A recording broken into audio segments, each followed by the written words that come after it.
Hello students, welcome to RS tutorial guide. আজকে আমি উচ্চ মাধ্যমিক 2024-এর ইতিহাস সাজেশন নিয়ে আলোচনা করব। যারা 2024-এ উচ্চ মাধ্যমিক দিতে চলেছো এবং যাদের ইতিহাস সাবজেক্টটা রয়েছে তারা প্রত্যেকেই জানো তোমাদের 40 মার্কসের এমসিকিউ এবং এসিকিউ থেকে থাকে এবং বাকি 40 নম্বর মার্কস তোমাদের ব্রড কোশ্চেন থাকে। প্রত্যেকটা কোশ্চেনের মান 8 নম্বর করে এবং এখানে তোমাদের 5টা কোশ্চেন অ্যাটেন্ড করতে হয়, টোটাল 40 মার্কস।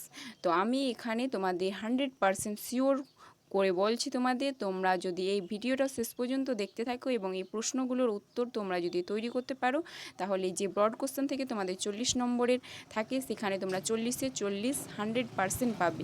প্রত্যেকটা অধ্যায় থেকে তোমাদের কি কি কোশ্চেন করতে হবে সেগুলো তোমরা অবশ্যই শেষ পর্যন্ত দেখতে থাকো। দেখো, প্রথম অধ্যায় থেকে প্রথম একটা কোশ্চেন রয়েছে এবং এই কোশ্চেনটাই তোমরা যদি করো তাতেই তোমাদের হয়ে যাবে। প্রথম অধ্যায় থেকে আর কোনো প্রশ্ন করা লাগবে না তোমাদের। দেখো, প্রথম কোশ্চেনটা রয়েছে, আধুনিক ইতিহাস লিখন পদ্ধতি সম্পর্কে সংক্ষিপ্ত আলোচনা করো।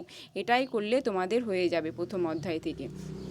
তারপরে দেখো, দ্বিতীয় অধ্যায় থেকে রয়েছে উপনিবেশিক রাষ্ট্রগুলিতে জাতিগত ব্যবধানের প্রভাবগুলি লেখো। Most important suggestion. তারপরে দেখো, দ্বিতীয় অধ্যায় থেকে আরও দুটো কোশ্চেন রয়েছে, উপনিবেশবাদ ও সাম্রাজ্যবাদ বিষয়ে হবসন লেনিনের তত্ত্ব আলোচনা করো। খুবই গুরুত্বপূর্ণ কোশ্চেন। তারপরে দেখো, নেক্সট কোশ্চেন রয়েছে দ্বিতীয় অধ্যায় থেকে আর একটা কোশ্চেন রয়েছে, সাম্রাজ্যবাদ বলতে কী বোঝো? সাম্রাজ্যবাদ উদ্ভবের কারণগুলি আলোচনা করো। এগুলো তোমার গেল দ্বিতীয় অধ্যায় থেকে। এই দ্বিতীয় অধ্যায় থেকে 3টা কোশ্চেন করলেই হবে এবং প্রথম অধ্যায় থেকে তোমাদের একটা কোশ্চেন করলেই হবে।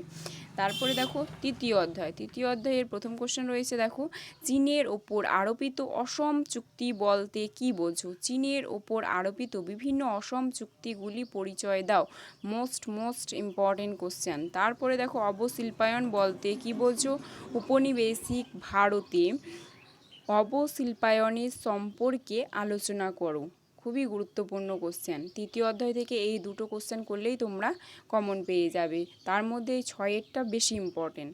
তারপর দেখো, চতুর্থ অধ্যায় থেকে একটাই কোশ্চেন রয়েছে, একটাই খুবই ইম্পর্টেন্ট তোমাদের পরীক্ষার জন্য এবং ভেবে নাও তোমাদের এটা চলে এসেছে পরীক্ষায়, তোমরা দেখতে পাবে।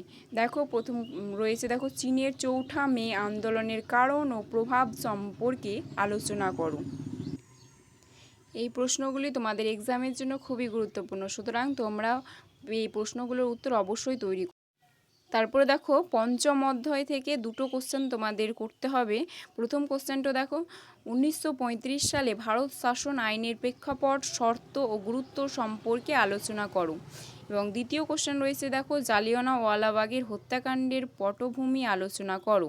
এই ঘটনার গুরুত্ব আলোচনা করো। খুবই গুরুত্বপূর্ণ কোশ্চেন দুটো।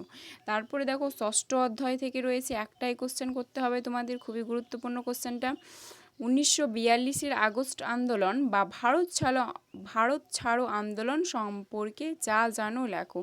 খুবই গুরুত্বপূর্ণ কোশ্চেন। তারপরে দেখো, সপ্তম অধ্যায় থেকে একটাই কোশ্চেন করতে হবে তোমাদেরকে, কিউবার ক্ষেপণাস্ত্র সংকট সম্পর্কে কি জানো, এর গুরুত্ব কী ছিল? অষ্টম অধ্যায়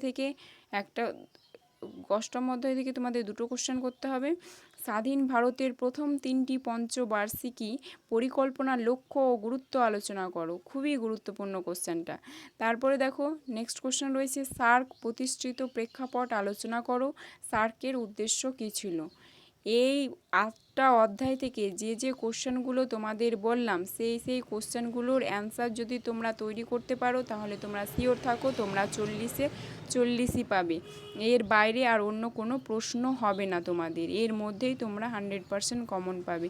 অবশ্যই তোমরা পরীক্ষার জন্য ভালোভাবে প্রিপারেশন নাও এবং এই প্রশ্নগুলোর উত্তর ভালোভাবে তৈরি করো। Thanks for watching.